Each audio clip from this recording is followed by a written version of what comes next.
Party with your host, Dustin Rybka. Hello and welcome to Sex Party. I'm your host, Dustin Rybka. With me on the show this week is Desiree Simone. Desiree has become a bit of the resident celebrity sex scandal expert around these parts, and we're happy to have her because this week we are diving headfirst into the Diddy sex scandal. What is happening? His homes were raided in Miami and LA. All sorts of allegations of drug use and gangbangs and things that you guys have not heard of yet will be brought up in this episode. Did Diddy pay to have sex with Carl Winslow from Family Matters? Yes, you are hearing that correctly. What happened with Justin Bieber? Does Justin Bieber have some information that'll come out later? Where is Aubrey O'Day and all this? Is she going to blow the whistle and bring the entire house down? Are Jay-Z and Beyonce involved whatsoever at all with any of this stuff? And was Jeffrey Epstein the man who was secretly behind Diddy? I know it's a lot, so let's get right over to the conversation. Please enjoy my conversation with Desiree Simone. This week's conversation. Oh boy, Desiree Simone, friend of the show, my friend, you're back. Welcome back to Sex Party. This is your fourth official appearance, plus you had an appearance in the Halloween special last year, so we're going to say 4.5. How are you? What's up? I'm great. I'm so excited to come back. I think there's no better topic for us to dive deep in, so thanks for having me back again. Yeah, you're always welcome. Open door policy. You have the VIP sex party pass, which, I would say probably only like 8 or 9 people have, and I don't even have one, and I host this thing. So eight or nine, 8. That's like crowded VIP there, Dustin. It's crowded at VIP. Sure, but what's a good VIP? I mean, that doesn't mean everybody shows up at the same time. That part, right? Okay. Yeah. Okay. As long as the waiter or waitress in this case has enough room to get the bottles in there, we're good. Unless there's a do not disturb on the door handle. For the people who, they're new here, and we love newbies. Maybe they have been asleep at the wheel. Maybe they've been listening to the show and they just don't know what's going on. Maybe they have a head injury. Wink, wink. Yeah, that's an inside joke. But they don't know who you are. They don't know what you do. Could you take a brief moment and just sort of update them? Because you are this like great force on social. You do have this great podcast. You're pushing forward in 2024. And I want them to know who the fuck they're listening to and what they're dealing with. Of course. So my name is Desiree Simone. I am your personal development bestie. I like to tell people that I'm obsessed with helping people live their most badass life. So basically, I'm going to be the best friend who's going to bring you that bottle of tequila when you've gotten your heart broken. I'll bring the bottle of whiskey when you're debating if you want to launch your business. I'll bring that bottle of vodka when you decided, fuck him, I'm going to divorce him. I'll bring that bottle of gin when you decide, you know what, she's the one and I should probably propose, but I don't know how to do it. Either way, I'm going to bring you the booze to help you do the most badass shit in your life. Yeah. And I have a podcast called Growth on the Rocks. I was about to call it the old name. Right. Growth on the Rocks, which is a boozy personal development podcast where I sit down over drinks and I talk to amazing people like my buddy Dustin. I've had him on the podcast. Yeah, it's fun. I've had sex therapists, death doulas, Bravo celebrities, and we sit and we just shoot the shit and have a great time talking about life, love, and libation. Yeah, no, it's a lot of fun. And it's like you get all this serious value, but it's also like kind of like this show, hopefully, where you get a little drunk and kind of like giggle or two, and it's not all fucking dry. I think to be a podcaster, you sort of have to drink alcohol. You have to. Sometimes just to excess. Oops. But you have to. Yeah, it's a slippery slope. But traditionally on this show with you have sort of become the sex party sort of celebrity correspondent, and so we I need a microphone that has like the sex party logo. We'll go. Trust around me, it. It's coming. So that I can, I need that officially. Yeah, season 3, there's some big changes, and we're in season 3, so we're well into season 3 at this point. So I'll get you that. But we have talked about all sorts of controversies. You know, we had the end of the year wrap up special. We made some predictions, which I think are going to come back because we made some predictions in the last time you were here, and now we're recording this in April on the cusp of becoming May. Mm-hmm. And some of those predictions may have come true, just We're in not Q2. in the way this is that Q2. but not in the way Q2. we planned. I think you thought it was gonna be Tyler Perry. Yeah, I thought it was Tyler Perry. You thought it was gonna be Tyler Perry. I had a whole turned thing out, planned. Yeah, you had a whole script ready. I did. All your research. I really did. Yeah, well, it could still happen. Tyler Perry could molest somebody or fucking punch somebody at the craft services table. So, I mean, whatever, right? I hope not. Right? I hope not. He seems like a great guy. He did just lay off like 800 people because of AI. That's kind of shit, but whatever. Yeah. So this is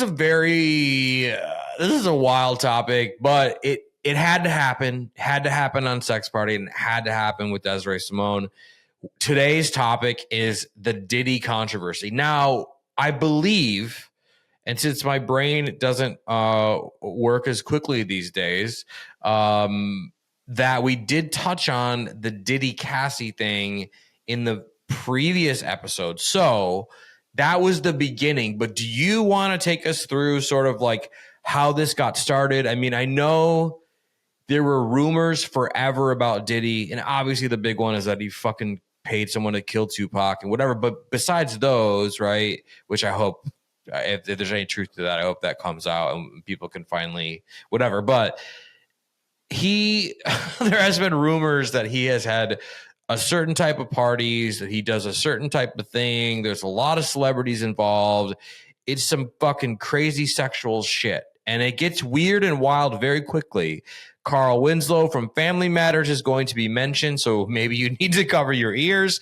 You guys, I'm giving you one last warning. Like, this shit, like, you've heard the Diddy stuff. Yeah. This is the Sex Party version. We have some breaking details that Desiree has gathered from all around the internet. So, with that long fucking terrible intro, do you want to take us into the Diddy saga? Sure. Okay. So I'm going to touch on a little bit of things because I know Dustin, when I do notes, I think I do good notes. And then Dustin does notes and I'm like, I need to step my note game up because clearly I am not doing it. It's the other way around. I wing shit all the time. That's not necessarily true. That's not necessarily true.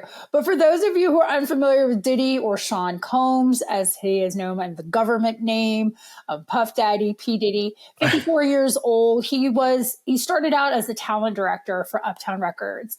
And then from there became the founder of Bad Boy Records. And Bad Boy is the home of Biggie Smalls. It's the home of Faith Evans. It's the home of 112. It's the home of Mace. And so Bad Boy Records was a force to be reckoned with in the cough 1990s. Mm-hmm. Okay. I apologize if some of you who are listening may have never even been born in that decade. But for some of us who lived during that decade, I will say, and this is a hill that I'm willing to die on. Okay.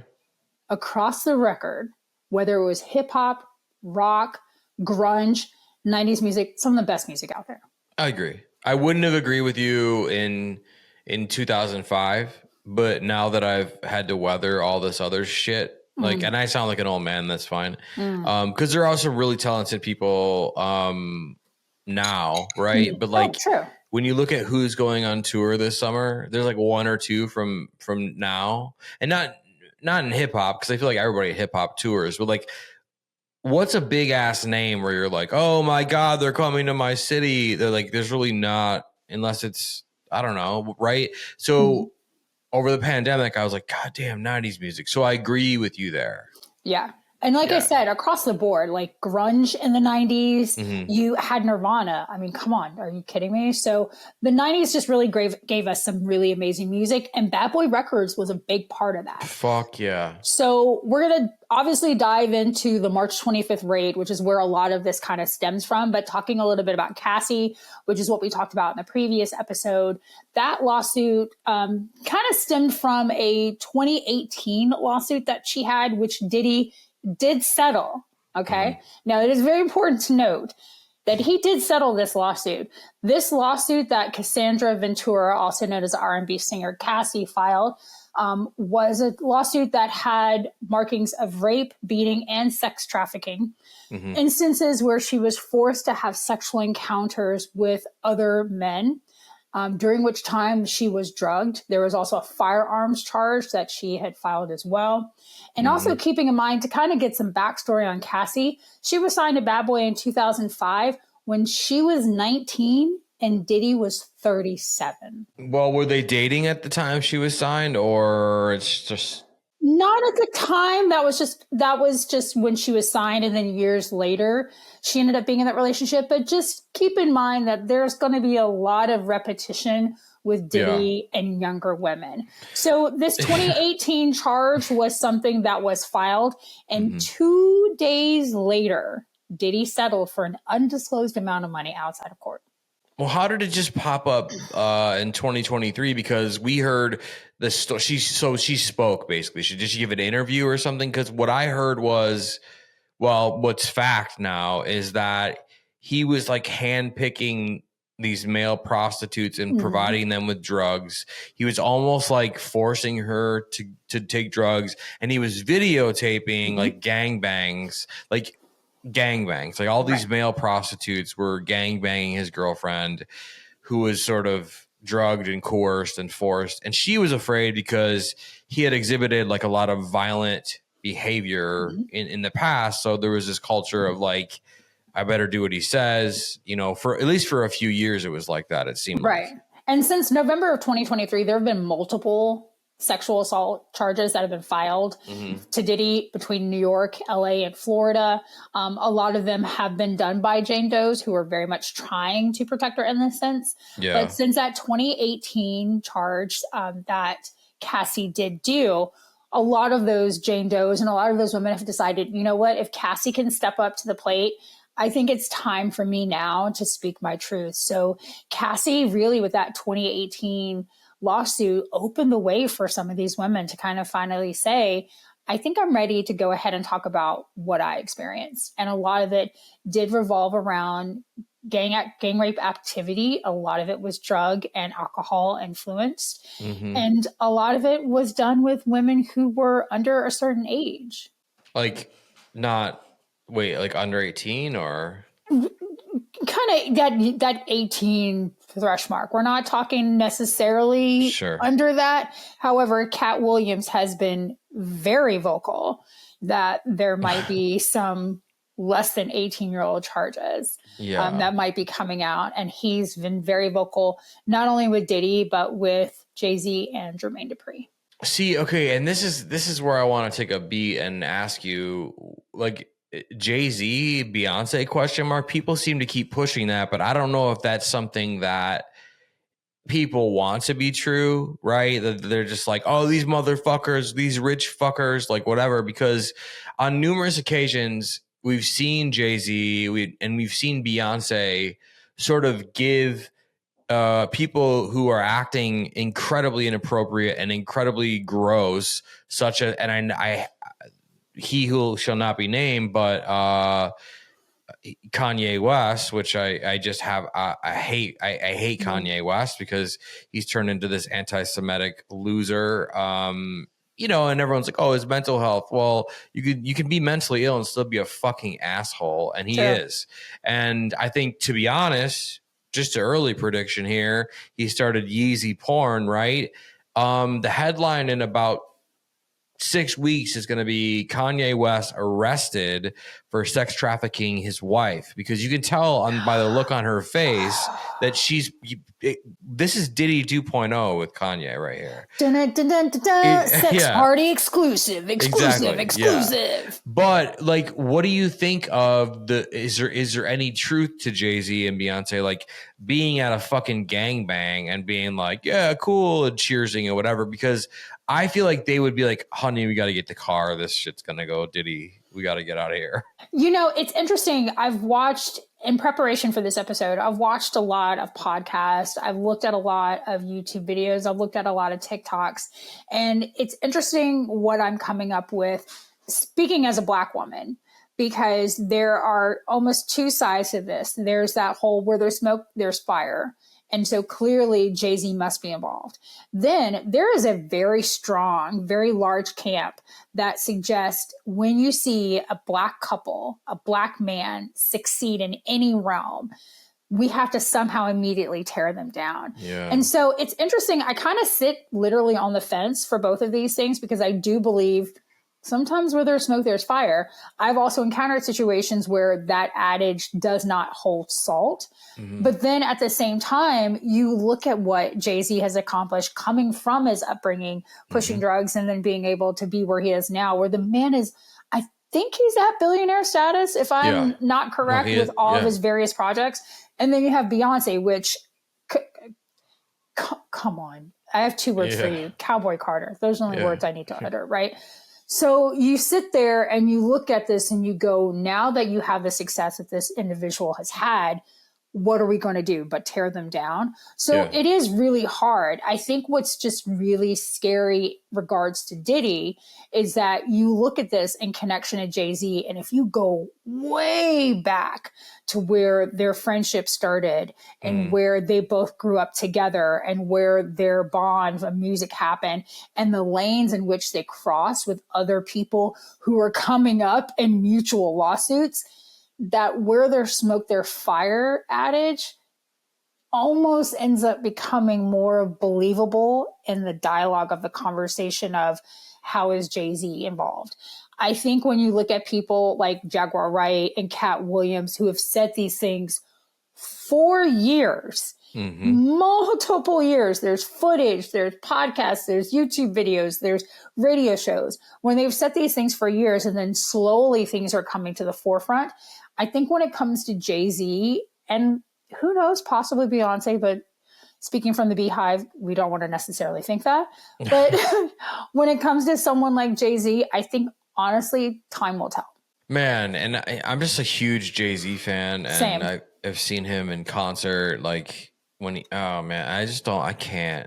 I hope not. But I mean, you know, if the hammer comes down and it's true, then so be it or whatever. But and I'm biased. Obviously, I just told you I was, but I can just see them being like, you know, like, let's have the chauffeur pull around and sneak out of here. Because the other thing that I want to say, and this is probably getting ahead of all the notes you have, but like, just because you went to a Diddy party didn't mean you were like blowing cocaine and going in the back room, the VIP room, which is not similar to the sex party VIP room.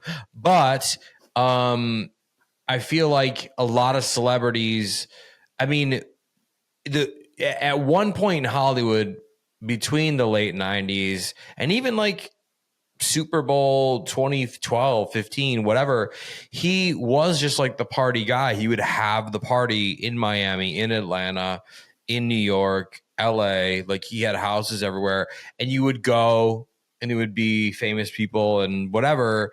And then afterwards, potentially, right, there'd be another kind of party. After the party, it's the after party, right? After party is the hotel lobby. Yeah. So let's not, I mean, I don't think everybody who attended a Diddy event is a sex offender. Right. And I think that's something to keep in mind. You know, you have people like Usher and Justin Bieber who say, yeah, I'm familiar with Diddy parties. I've been there, but I did not go to the after parties. Cat Williams, again, has been very vocal about, no, I knew exactly what was going on there. And I was asked to go to those parties and I refused. Yeah, an NBA loser, LeBron James, is now being sort of brought into it because he made a bunch of comments about ain't no party like a Diddy party, you know, or it's just basketball, or like, you know, or whatever. And like, as much as I dislike LeBron James because he's just an arrogant piece of shit, you know, he just got swept twice. You know, and I hope he retires. But enough of the personal things. You know, just because he said that, and I'm not defending him, like, what are your notes? What does your research tell you about LeBron James, like, being involved in any of this?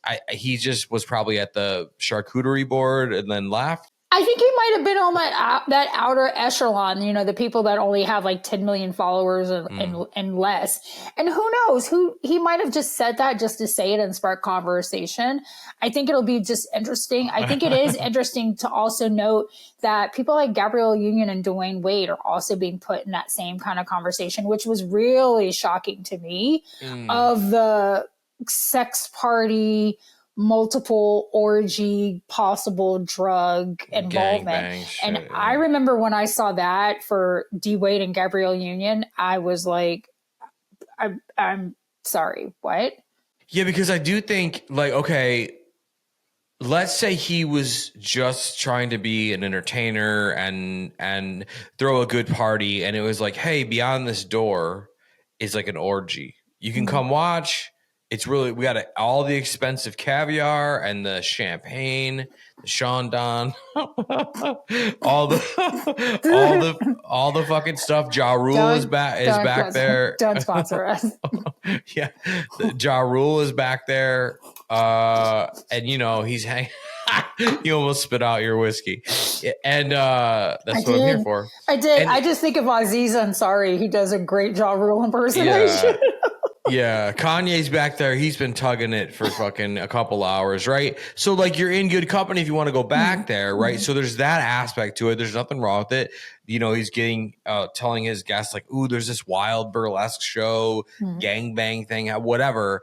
Just because he does that, there's nothing wrong with that. The idea is that maybe some of those people were being given drugs and against their own consent, sort of pushed or forced or threatened to perform these sexual acts. So you may have a Jay-Z or a Beyonce watching someone give 20 blowjobs or whatever, and they have a drink and watch it. Oh, wow. And whatever. Maybe they think it's consensual, but then it sort of feels like this doesn't feel, you know, again, like, pull the car up, honey. You know, like, it's, you know. Do you think it's one of those things, and this is going to be like a little like sidestep, but do you think it's one of those things where the taboo of sex in public becomes such a huge part of the conversation? Because underground orgies or orgies that happen at Bob and Carol's house, who down the street, and you didn't realize that they did it, but they're literally the president and the vice president of the PTA.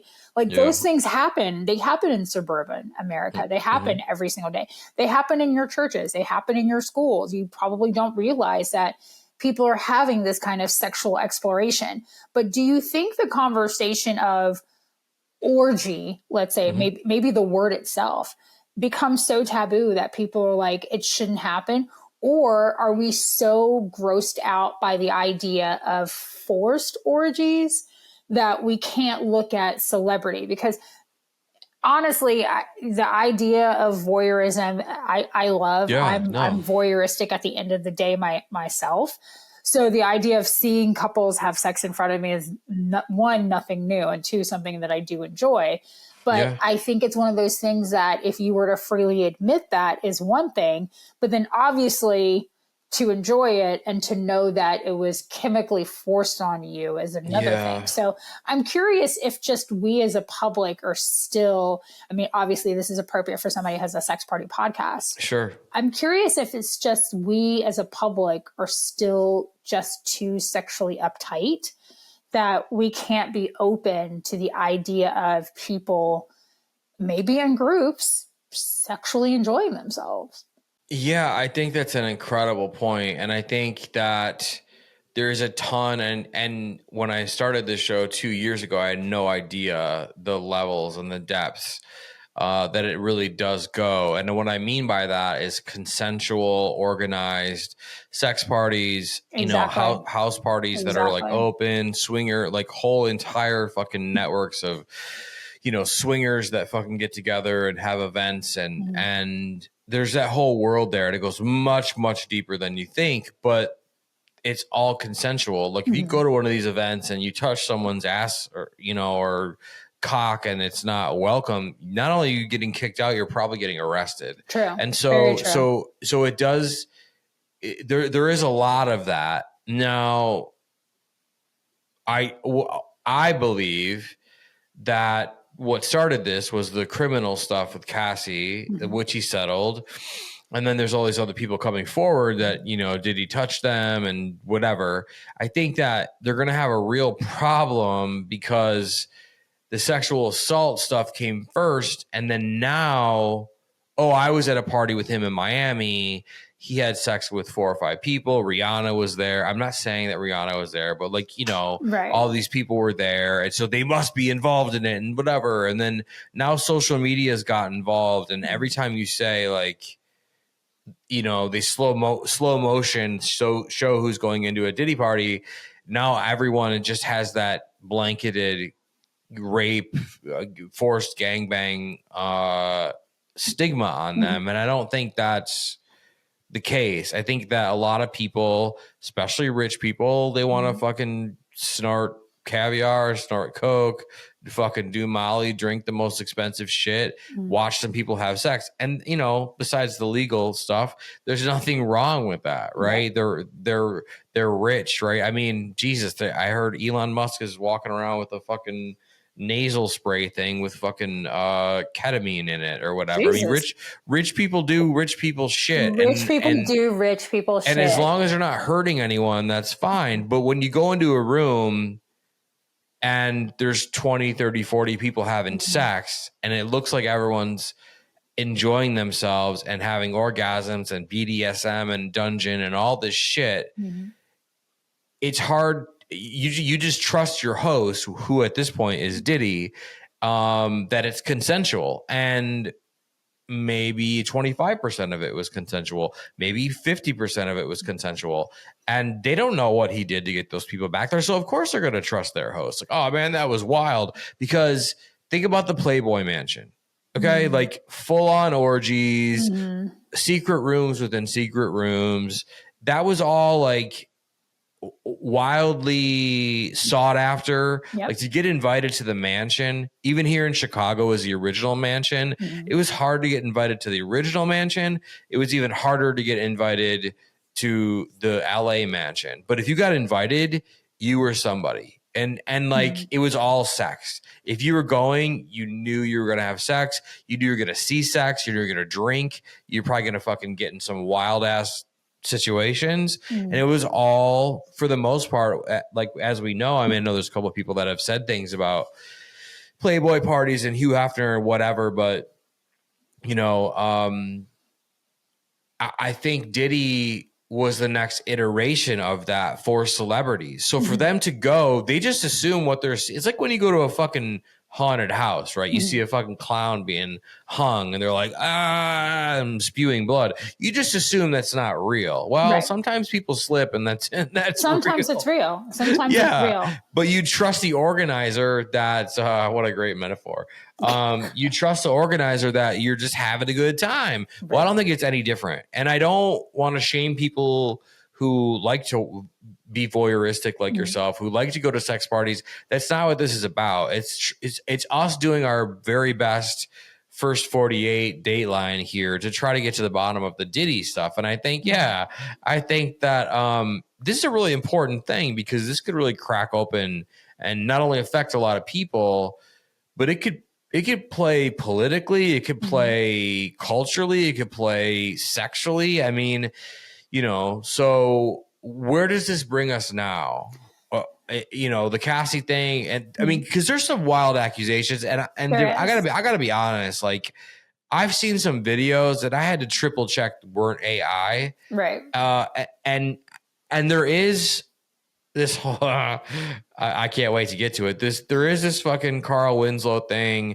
There is this fucking Cuba Gooding Jr. thing. Before we get there, No. We'll get there later. Holy But Jesus. there's also like a Justin Bieber component, and he's been crying lately, and I think it has to do with something. So it has a little bit to do with it. So, like I said, a lot of this came to light based off of the March 25th raid that happened. And so, one of the things that's really interesting is that one of the very first things that came across the board as far as on social media was that Diddy fled. Yeah. And that was something that really TMZ really pushed. Like Diddy got on his plane and he got out of the country.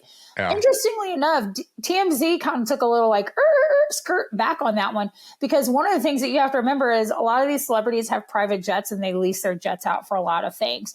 Mm-hmm. So Diddy's jet was already leased out to go, I believe it was Antigua, which is where it ultimately went. But at the time Diddy was in Miami, like I'm here, like I know that the feds are here, but I wasn't trying to flee the country. Right. So a lot of the things based off of that March 25th raid came from the February 26, 2024 lawsuit by New York producer Rodney Lil Rod Jones. So a little bit about Lil Rod is he actually worked for Combs between September of 2022 and November of 2023. He is a record producer. Again, when it comes to the lawsuit, he is accusing Combs of unwanted advances, forced to have sexual encounters with sex workers. He says that he has a video of illegal activity that has been performed by Combs. And the lawsuit also alleges sex trafficking as well as sex with underage women and forced drugs. Okay, so let's just break this down. Does this mean, and we don't really have like details, or maybe you do because you're that good of a researcher, but I'm familiar with this. This guy said he was trying to work on music late night in the studio, and he was approached by Diddy, and he was sort of like massaging the shoulders and like touching his thighs and all that. And then so he's claiming he was forced to have sex against his will with prostitutes. He's claiming unwanted advances specifically. Okay. So we don't know necessarily if he was forced to have sex. He's definitely saying that sex happened with sex workers, but he's also alleging unwanted sexual advances were made towards him by Diddy. Yeah, and I also saw the picture. There was a picture that was leaked of him working at his console, like in the studio, trying to make music late night, 2-3 in the morning. And Cuba Gooding Jr., the actor, is like literally over his shoulder, like kissing him on the face a little bit and like rubbing his fucking thighs and shit. Like, what is that about? Now, you actually know a little bit more about Cuba than I do, because that is just like, first of all, the man won an Oscar. Yeah, fucking incredible actor. I don't want to think that, and not only that, you had messaged me and you went, so you know about Carl Winslow, and I said, you mean from Family Matters?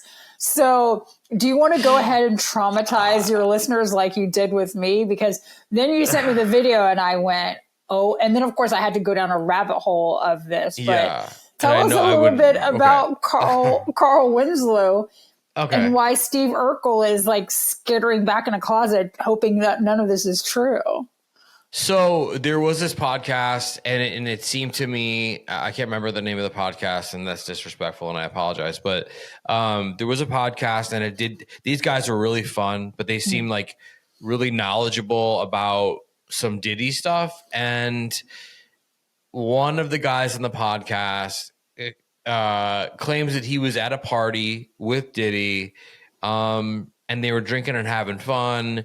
And he's like, I heard somebody like just getting fucked up, like getting their back blown out, right? And like people, like, there was like people like making like all the sex noises and banging against the wall. Yeah. And so this dude's like, fuck it. He's like, I'm rambunctious. I don't give a shit. Like, I want to see what she looks like. So he threw the door mental open. Image for me. Yeah, he threw the door open, and it was Diddy in a wig, giving it up the ass to America's favorite police officer, Carl Winslow from Family Matters. Diddy was fucking Carl Winslow in the ass with a wig on. This man has played Officer Jerome Powell in Die Hard 1 and 2. Which is not a Christmas movie. Which is a Christmas movie, both of them. And this man has played a cop in Ghostbusters, the original. This man has played a police officer on Family Matters. He has served his time as an actor, as a again, America's favorite police officer. And for some reason, Diddy is having sex with him, apparently for money. And so I was shocked. I mean, if that's great, if that's how Carl wants to get down and like whatever, nothing wrong with it. But just the idea that Diddy would seek out Carl Winslow to have sex with. And then there were some comments made that Diddy was only doing it to feel powerful. Like he wanted to know, we're calling him Carl Winslow, but like Reginald Vell Johnson is his actual government name. Reginald Vell Johnson. Reginald Vell Johnson. Yeah, he also known wanted as Carl Winslow from Family Matters. Yeah, so he wanted to know what his price was, and like this to me is like a King Joffrey bit, right? Where it's like you're so rich, you just like don't give a fuck, and like whatever, like. Give me the guy from Family Matters, the cop from Die Hard. I'm going to fuck him in the ass and like whatever. And so he just like offered, you know, the guy probably thought it was some whatever, if this is true, but there were 2 or 3 eyewitnesses that corroborated this. Apparently And so Diddy's big thing was like when he was done, he apparently just like threw a ton of money like all over a naked Carl Winslow, Reginald Vell Johnson's body, and was like, you know, I can do whatever I want because everyone has a price. And so I don't know if it's true, but to me, that was probably one of the most shocking things. I'm sure you have more, but that to me, like P. Diddy, Diddley, Puff Daddy, Combs, Puff Daddy, Puff Popper, like whatever, like that he would want to fuck Carl Winslow from Family Matters, America's police officer, America's favorite police officer, America's favorite cop. still is. Yeah. America's always will be. That man's a fucking legend, right? To this day. You don't want anyone else protecting you, like cop wise, unless it's Carl Winslow. That to me was the most shocking, and I don't know how you feel about it because you researched it, so. I mean, it definitely is. Like I say, I remember when you messaged me and you went, so did you hear about Carl Winslow? And I was like, how are you about to ruin my day? I know whatever you're about to do is going to ruin my day. Yeah. And guess what? Surprise, guys, it actually did. Because then I listened to that podcast and I went down and I thought, you mean my uncle, Reginald Vell Johnson, a.k.a. America's favorite cop, got his purple snatch like pounded back door by Puff Daddy. Like I don't want to think that. I definitely don't want to think that. But that is some of the crazier allegations that have been coming out. One of the things I do think is just really interesting is when you look at people like Cat Williams, who's been very vocal in the past, and then recently on Shannon Sharp's Club Shay Shay podcast, a lot of the things that he's been saying, people are saying has been coming to light. And I think related to Cat Williams, it's going to be really interesting. I want to say May 4th is when his Netflix Woke Folk live streaming comedy special is going to come out. So there is, and at least in my opinion, no way in God's green earth he's not going to talk about this. Oh, yeah. And so I know for one, I am going to be one of those people who is going to be popcorn in hand ready to listen to it. But again, that dialogue of where there's smoke, there's fire. These are things that Cat Williams and people like Jaguar Wright, who's been in the industry for years, have talked about for a very long time. When we talk about Carl Winslow, a.k.a. Reginald Vell Johnson, and some of the most outlandish things, I think I listen to someone like Jaguar and I I look at lick. You lick? I lick. I've had very little to eat and lots of Jamesons. I apologize. No, it's all right. Yeah. I look at probably one of the most crazy allegations, which is that Diddy and his underlings were somehow involved in the plane crash that killed Aaliyah. And I think when I hear that, did your mouth just drop? Yeah. What? I mean, why? Because maybe she was going to talk? That maybe R. Kelly didn't need to be with her, that maybe Diddy needed to be with her, that the plane crash wasn't an accident. There's also, and according to Jaguar, we're going all the way to Takeoff from the Migos, that an insurance policy was cashed so that Megan Thee Stallion can grow up. Like the tentacles of the octopus, that is how this could go as a lot of ways.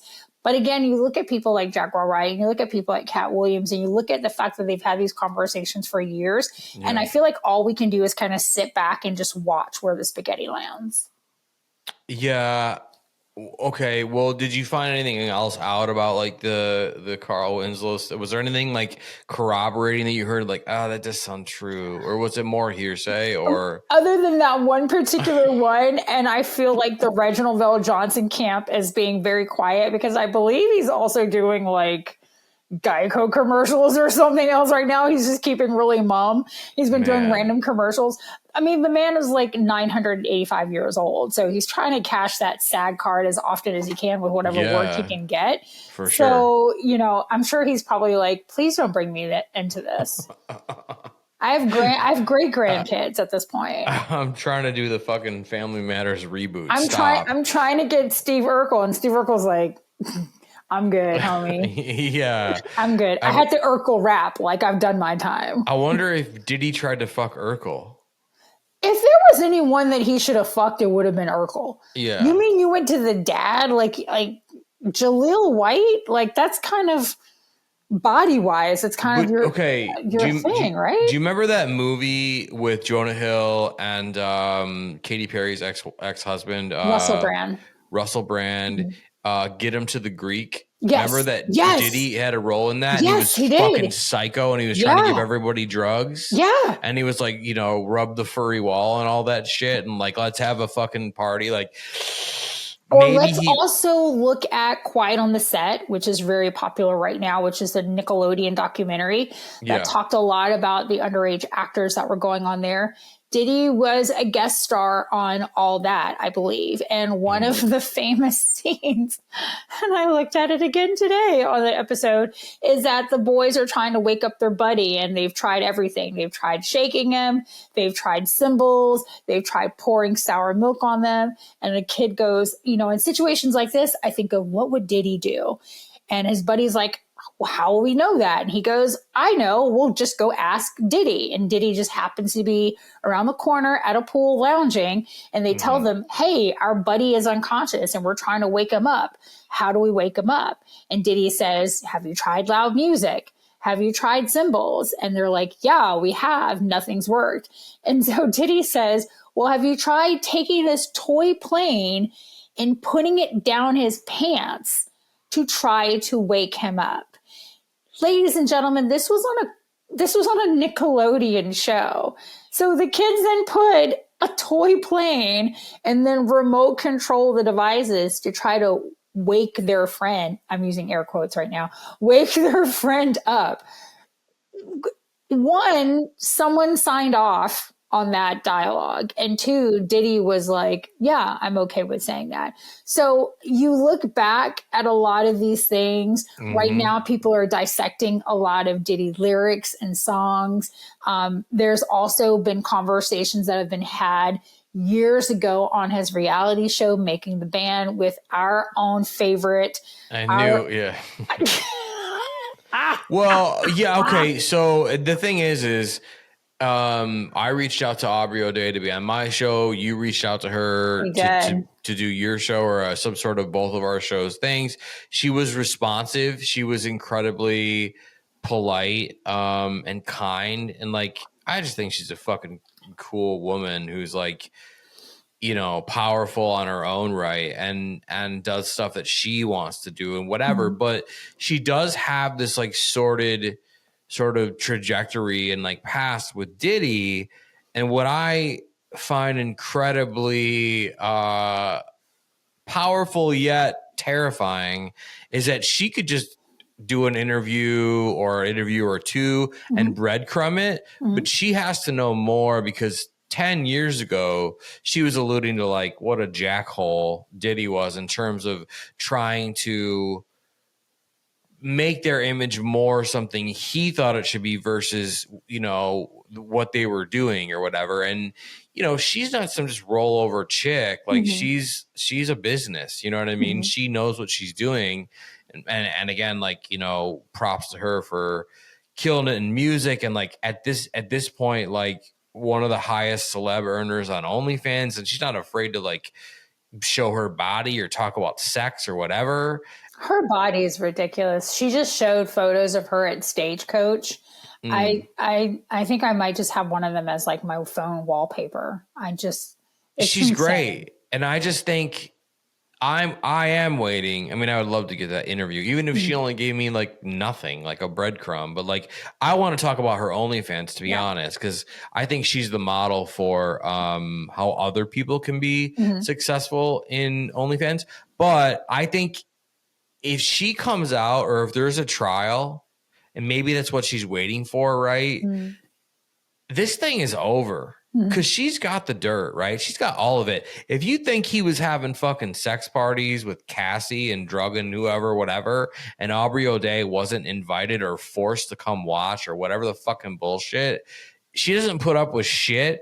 She knows her hand. She knows the cards she has, and she's just waiting to play them. So, like, the Aubrey O'Day factor is a big one for this. It's definitely a big one. And, shout out to her. Like Dustin said, both he and I tried on various accounts to kind of reach out to her. Fingers crossed. I'm also really big in the whole speak into existence. So one, we're going to be sponsored by Proper 12. Two, Aubrey O'Day is going to be on the podcast. And so I think for both of those reasons, it will benefit all parties involved. But again, Aubrey has been very vocal about this conversation from years ago. So she's made the rounds on a couple of different podcasts and a couple of different YouTube videos where she's spoken about this. And so again, I think it's just a matter of how to see these charges proceed. When it comes to Diddy, these are not new charges. The sexual assault charges are not new. The drug charges are not new. When it comes to charges for Diddy, they've gone back all the way back to the 90s. One of the things that we talked about before we started to sit down today was his gun charge that happened with the rapper Shine. That happened way back in the 90s. Shine was a rapper who originally came from Belize. If you guys remember, which I'm sure some of you don't because you're babies, Shine sounded a lot like Biggie. And it was one of those things that when he came out in the scene, it was just like, oh my God, it's like Biggie reincarnated. And so there was a gun possession charge and a shooting that happened. And both Shine and Diddy were arrested. Diddy got off little time and Shine did 10 years, in which time, he was still kind of rocking hard for Bad Boy Records. Diddy was like, we're going to get him home. We're going to do everything we can to get our boy home. But Shine ultimately did 10 years for a shooting charge that to this day, he's been like, everyone knows that Diddy pulled the trigger on that situation. The woman who was shot, she knows. She saw the person. She knows it was not me. And then coincidentally, Shine went back to his home country of Belize, which if you hear the man rap, you're like, he's from Belize. What are you talking about? And then ended up getting into the world of politics and has had a great life since then. He's come back to the United States every once in a while to do a couple of things for Bad Boy Records. He did a really big thing for the Hip Hop Honors Awards. But when you look at where these charges have stemmed from, trouble seems to find Diddy for several years. We're going on, dang near the third decade where charges have been coming against him. So I think when you look at people like Aubrey O'Day, you have to wonder who's going to come forward that's going to really break this case open, that is going to make us all sit back and maybe O.J. Simpson trial of the century watch with bated breath.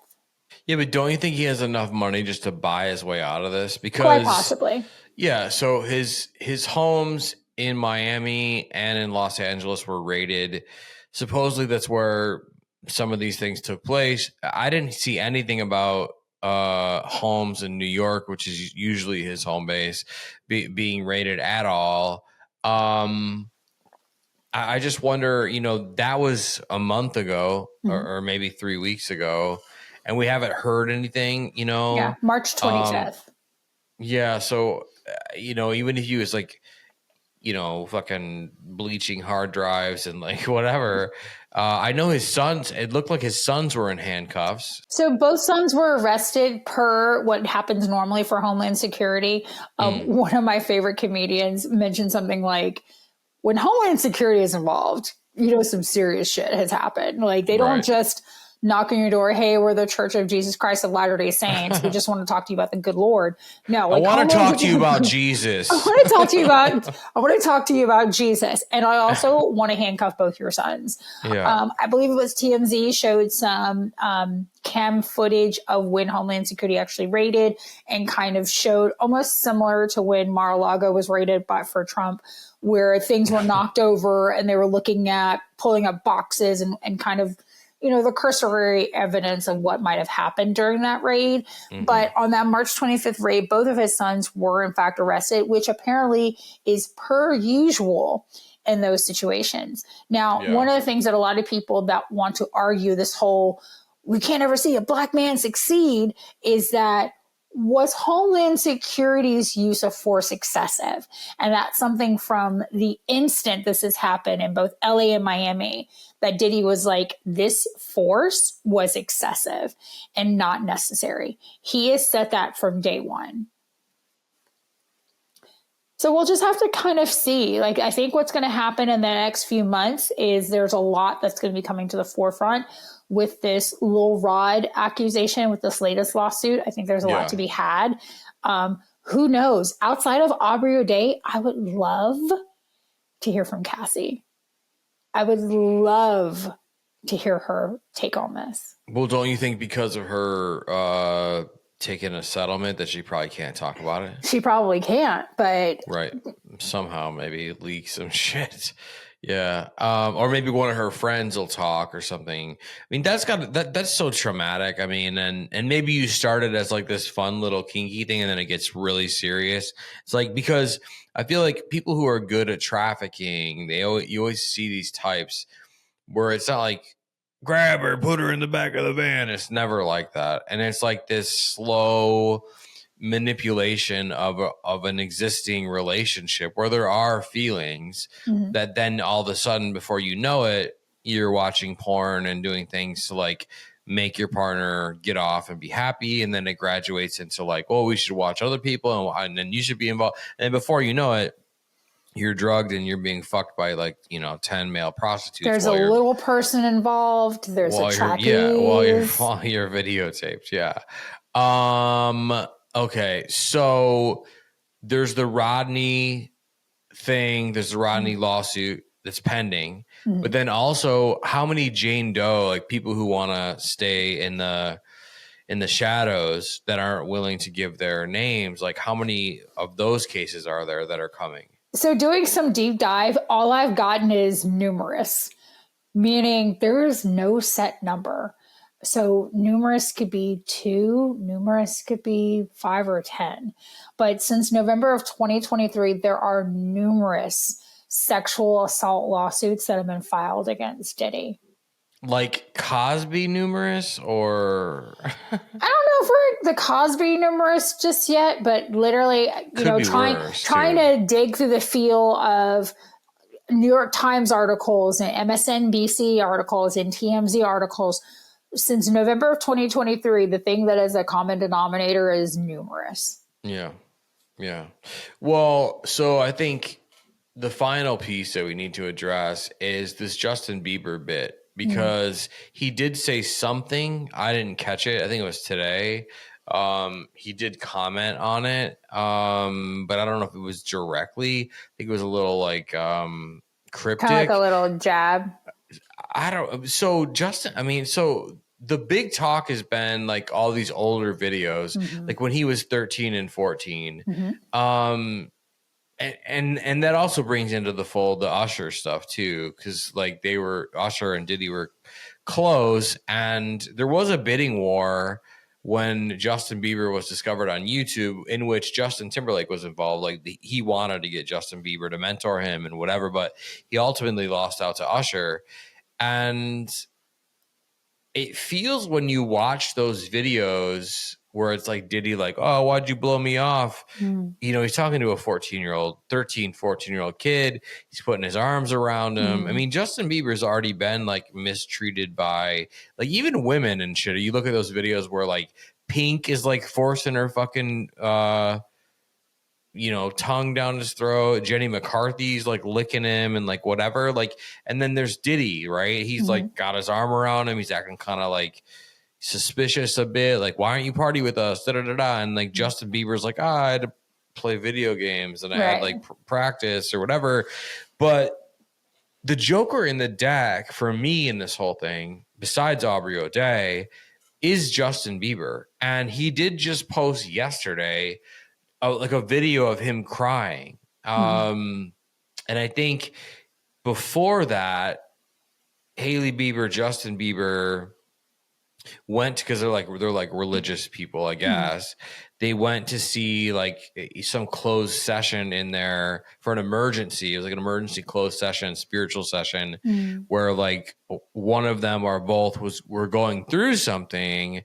And they went and saw their priest or whatever it was. And that was just before some of these allegations with Diddy came out. So what does your deep dive rabbit hole stuff tell you about Justin Bieber? Do you think he was sexually assaulted by allegedly sexually assaulted? I should say that so we don't get sued. And we can stay on YouTube. Do you think that Diddy was going after Justin Bieber? And if it happened, do you think it's going to come to light or?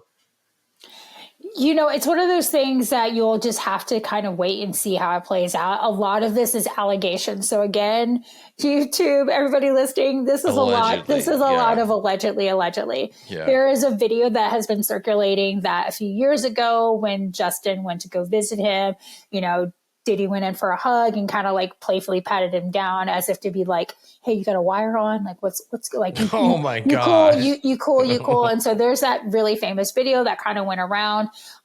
People who know Justin know that he was very much involved with the pastor from Hillsong Church, which was very much where he got in this whole spiritual reawakening. Sure. And so a lot of that has to do with him kind of going to the church and going to religion to try to get guidance of what's kind of going on with him. So it doesn't surprise me that he's kind of falling back to that, to use it as an idea of how do I kind of navigate what's going on right now? And so, yeah, you're right. Along with Aubrey O'Day, and I throw Cassie in that ring, Justin Bieber would be the next person to say, hey, here's kind of what I've experienced. I would venture to guess, even if Cassie had an NDA based off of a settlement, that we would have Cassie or Aubrey speak first before we would ever see Justin do anything. I think Justin's mom, shout out to her, who has been a helicopter tiger mom from day one, protecting Justin's interests. I think she would be a huge factor as to why Justin may never speak anytime soon. But I would say between Aubrey, Cassie, and Justin, the person who could possibly do the most damage would be Justin. Well, I mean, that sounds legit, right? But also at the same time, it feels like if he's crying on social media cryptically, right? Very cryptically. Yeah, I mean, he's going through a tough time, and it just happens to coincide. And his wife Hailey is in the comments like, "Oh, you're a beautiful crier" or whatever, which is kind of weird to me, but whatever. But she does seem to have his back, right? Yeah. And so if he is going through something from some trauma that may allegedly have happened at the hands of Diddy and his goons, right? he's crying on social media. So other than alluding, don't you think someone in that mental state would eventually like not be able to deal with it? And I mean, if you're already crying on social media, like something's coming next, something's coming down the pike, whether it's another cryptic post or like a full-on admission, right? So how would that roll? Would Instagram just like silence him, you think? Or like if he were to, because I think what's going to happen is there's going to be a break in this. Someone's, and I look back to the Cosby thing, right? Where people seeing him over and over and over again change their mind about them going to the authorities about their situation with Bill Cosby. So for Justin Bieber to be in everybody's reel, look how he's touching him here and da-da-da-da. He's reliving all of that stuff. And Justin Bieber, to me, doesn't seem like someone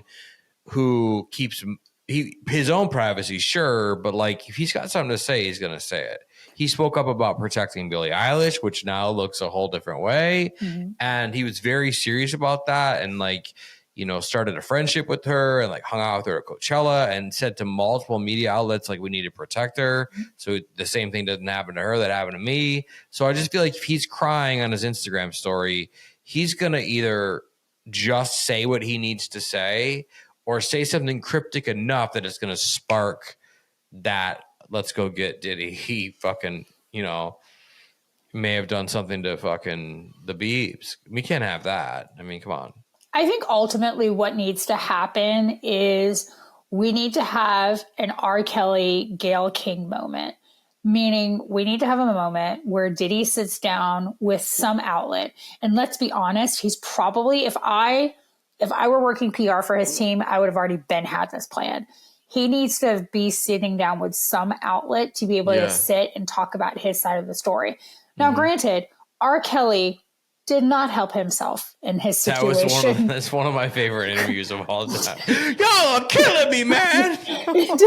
He did not help himself, but he totally helped SNL because that was beautiful. It was absolutely amazing. That remix they made on Instagram, I keep sending that to my friends still so to this good. day. So good. But you know what? Hey, I'm going to throw it out there. This is officially the petition for a sex party to have Diddy come on here and tell his side of the story. But I think honestly, that would be the only thing that would slightly change this narrative would be for Diddy to have his Gayle King moment, to have his moment in front of a national spotlight and say, here is my truth. Will I think it'll ever happen? Absolutely not. Do I think it'll possibly help him? 100%. But I think he'd have to do it. And to be honest with you, time is ticking. Well, who do you think they get to do the interview? Tyler Perry? Will Tyler Perry do it at a Burger King? See, okay, I was gonna try to rope. Nice job. Nice fucking job. High five. Yes, that's fucking amazing. You're welcome. Sponsored, brought to you by Burger King. And then all of our fucking predictions came true, and this is the end of the world. And he calls Tyler Perry the Big Whopper. Yeah. But for okay, so who does the interview? Jada Pinkett Smith? Oh God, the red table or the round table or whatever that bullshit is.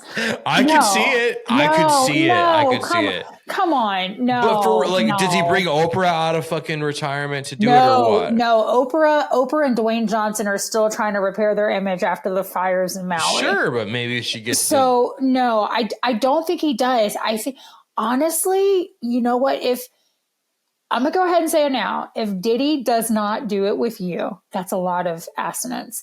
I think it's assonance, not alliteration. If Diddy does not do it with Dustin, make it even more so, then he goes on Club Shay Shay.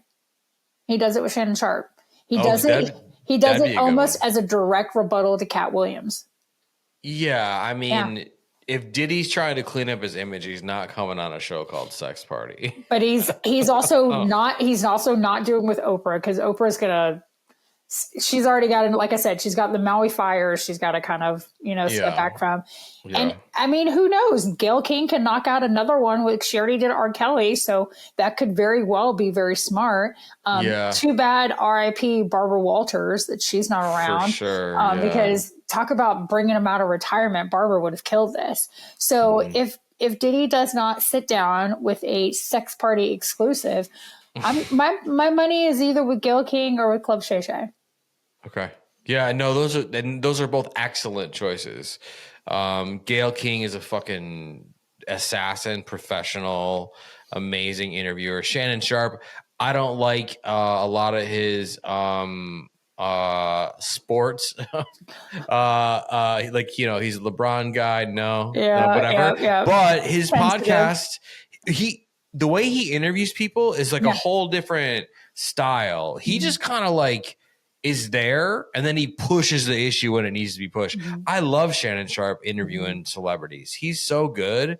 But Gayle King is good too. Maybe he does both. Yeah, but you're right. He needs to PR spin this shit quick. Very quickly. And I said, time is ticking. For sure. Okay. So here at the end, it doesn't have to be predictory. Is that even a word? But like, how do you think, in your opinion, this saga comes to a head? I won't say a close because I think we're in trouble. I think like once the dam breaks, that's it. I think you're going to have another 15 accusers at times 10. So, because think about all those women that were involved, you know, and like there was a stint where J-Lo and him were happy, but there was a little like insinuation that he couldn't give up like the pussy from other. So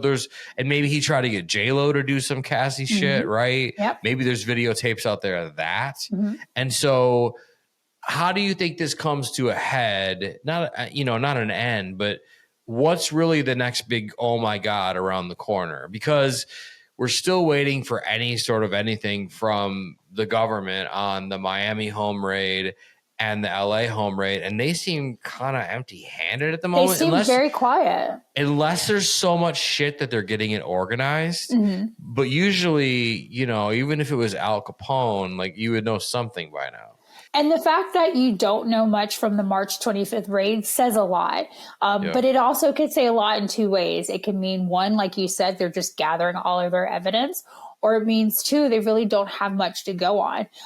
Kind of doing that deep dive. And I saw this on other podcasts and other YouTube channels. When you're really trying to find the meat and potatoes of what that March 25th raid brought out, you can't really find much of anything. So really, I think the next thing to kind of be on the lookout for is to see, one, what Diddy's move is going to be. He's made a couple of posts on Instagram and things like that, but obviously he's been staying kind of low. And then the next thing would be, if anything comes to fruition between Lil Rod, between the various Jane Does, between the supposed, there's videos, there's footage, anything like you had just sent me earlier, one particular rapper who's like, I'm going to launch a website, and once I get 1 million followers, I'm going to show the video of all these other sexual acts. Until something like that, Diddy. Until something like that actually shows up and comes across the web, we may never know. Do I necessarily think that Diddy is the next Harvey Weinstein, which Harvey apparently got his New York charges just dropped, which is unbelievable, but okay. But do I necessarily think that Diddy's next Harvey Weinstein? I don't know. Until there are actual charges and things like Harvey, where things are coming out in the woodwork and we're actually seeing actual allegations that can be backed up by fact, we may never know. But I think right now, on the public relations standpoint, we need Diddy to kind of make a move to show some sort of face forward to either address these things, because the more he stays silent, the more he stays slightly cryptic, the worse it's going to get. Well, yeah, I mean, and don't you kind of feel like, because the vibe that I get, that he was so powerful, right? Like I saw him in like this permed wig that like came down here, and he was like shaking it around and acting like some 70s, like, you know, porn star or what. Yeah. But like, do you think this is just a case of him like doing a Julius Caesar or like a Caligula, where he's just a Roman emperor, where he's just spitting wine in everyone's face and throwing money and like, I want your asshole, I want your, like just doing anything he could because he was that powerful? Do you think that that's what this was about? Or is there some other thing that I'm not seeing? I like to argue that Diddy's not the Caligula. You mean to tell me that Puff Daddy is the man with this power and wealth that's throwing it around? To me, that seems like the person who really is this individual is looking back and looking at all of this, and it's just like, let them all think it's Diddy. If there is anything that should keep people up at night, it should be that. If you So think you that think Diddy, there's somebody else that's blaming this on Diddy? there could be a bigger monster. There's always a bigger monster. There's always a bigger monster. And I think that's what's scary. And as a person who has had sexual assault in their past, that idea of just go ahead and talk to the police and tell your side of the truth, that is very hard to do. Trauma is a very real thing. And so my heart goes out to all of these women, and my heart goes out to all of these victims. The idea of just speak your truth is not as easy as it is. Mm-hmm. We're not sitting here and saying that there is a bigger monster, but at the end of the day, I would not be surprised if there is. Like some fucking billionaire from Dubai or something, or somebody we would know. It's always in Dubai, isn't it? Yeah, it's always in Dubai. Yeah. I mean, but do you have any guesses on who the larger? I have no idea, because I want to stay alive. Okay, so you're not gonna.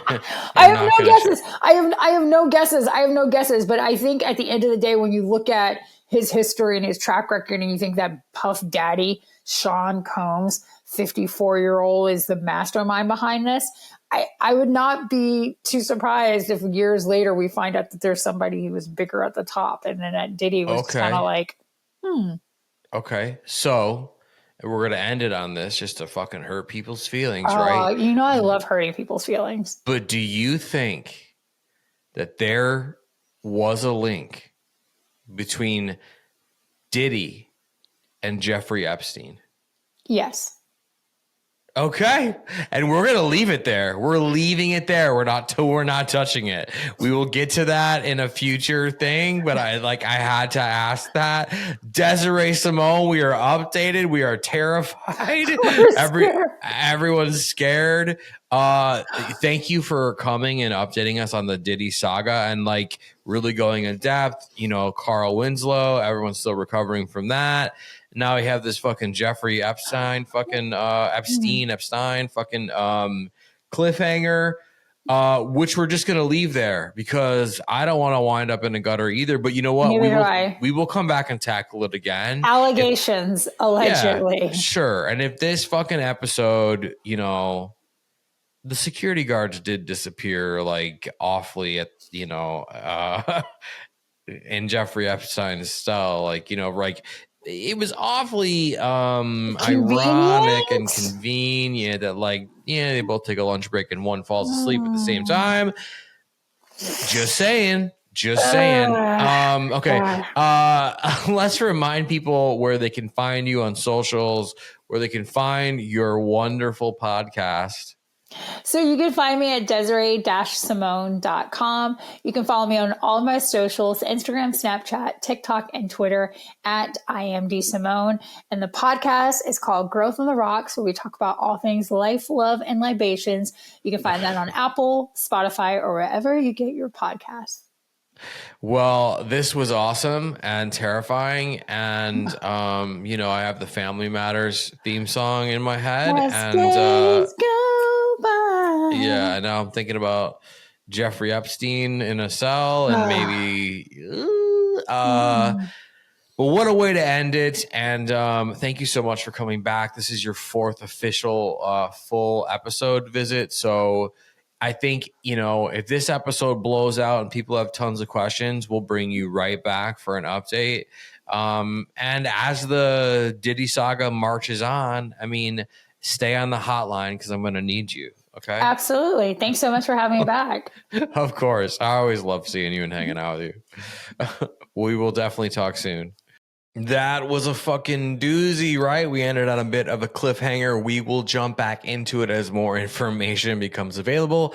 Big thank you to my guest, Desiree Simone, for being with me to break this all down this week on the show, all this craziness.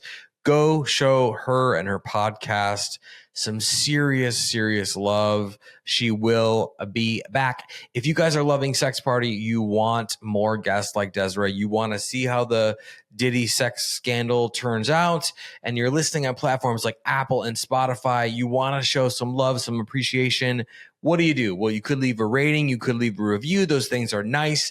But what I really want you to do is make sure that you're subscribed to the show. Even if you think you're subscribed, double check. Apparently, Apple has been unsubscribing people. So make sure there's a check mark when you go to Sex Party on Apple. Make sure that you're subscribed on Spotify. Just double check, okay? You want to make sure you get a new episode every single Wednesday without fail. If you're watching on YouTube, hey, listen, do you think this whole Diddy thing is going to blow over? Do you think it's going to explode into more salacious accusations, more celebrities coming forward?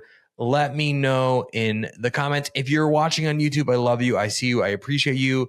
Same goes for you. You can leave a comment. You can like the video, but what you really want to do is you want to make sure that you click that subscribe button on the channel, because then you'll never miss a brand new episode every single Wednesday. I love you guys. I appreciate you guys. I'm always available in the DMs on Instagram, and I will see you all right back here next week.